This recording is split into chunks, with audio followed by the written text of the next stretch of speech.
Ahoj, Evi. Ahoj. Čau, Evi. Ahoj. Ahoj, Evi. Ahoj.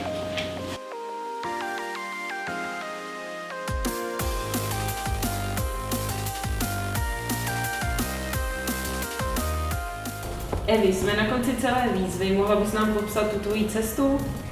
Tak cesta byla dobrá, určitě to byl pro mě takový impuls, takový to nakopnutí, jak pořádně a správně začít.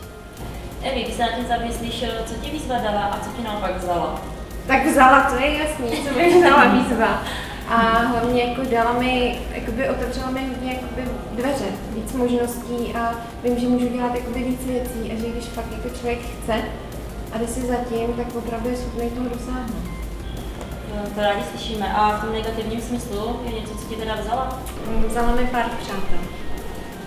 Tak doufáme, že se našli noví přátelé. Našli a vlastně jakoby díky tomu se opravdu jakoby ukázalo, jak ty lidi jsou, kteří jsou schopní vydržet jak prostě v dobrým, taky ve zlým a ukázalo se takový safe.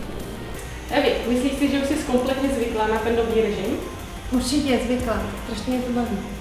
A myslíš si, že budeš i nadále pokračovat po skončení výzvy ve zdravém režimu? Určitě budu, hlavně už jako jsem zjistila, že jakoby potom ne normální, tom jídle, co jsem jedla dřív, tak už jako ani nemám chutě, že už jako vím, že si můžu dopřát něco jako lepšího pro mě. Super, no tak to ráda slyším. Děkuji moc, že jste mi umožnili nastartovat moji dlouhou životní cestu a musím říct, že ten start se teda povedl, takže mám fakt radost. A tak jsem si pro vás něco malinkého připravila. A vydržte. Nás napíná. Teď už tam dáš nějakého pavouka. Můžu otevřít? Takže nic, Ne, no. no ne, tak ještě ne. Jo, to vyšla. Já taky.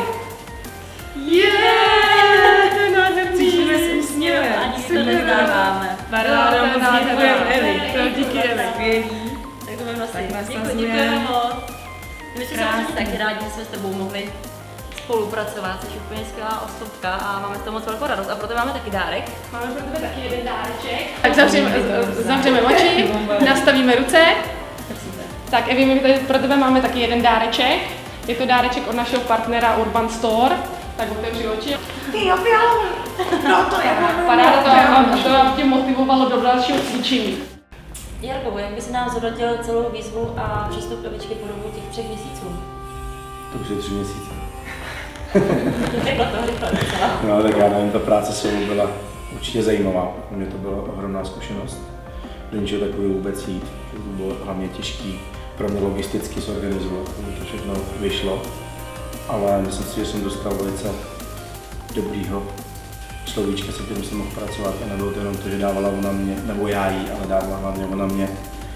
Psychicky na tom byla velice dobře, velice silný člověk, je to odolný, což já obdivuju, protože sám někdy to tak úplně nemám, takže ona namotivovala hlavně mě k práci. Takže já si myslím, že to bylo jakoby, jak bych to řekl, z obou stran prospěšná činnost, že jsme si sedli a že to, jak se říká, padlo jak poklice na hrnec.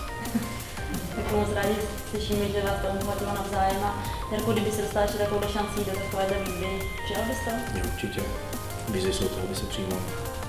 Jestli vás zajímá, kdo zvítězí, těšte se na velké finále, které se uskuteční 19. září ve Žlutých lázních. Můžete se těšit Na nás. Na nás finalistky. A na Majka Spirita. 19. září ve Žlutých lázních. Těšíme se na vás.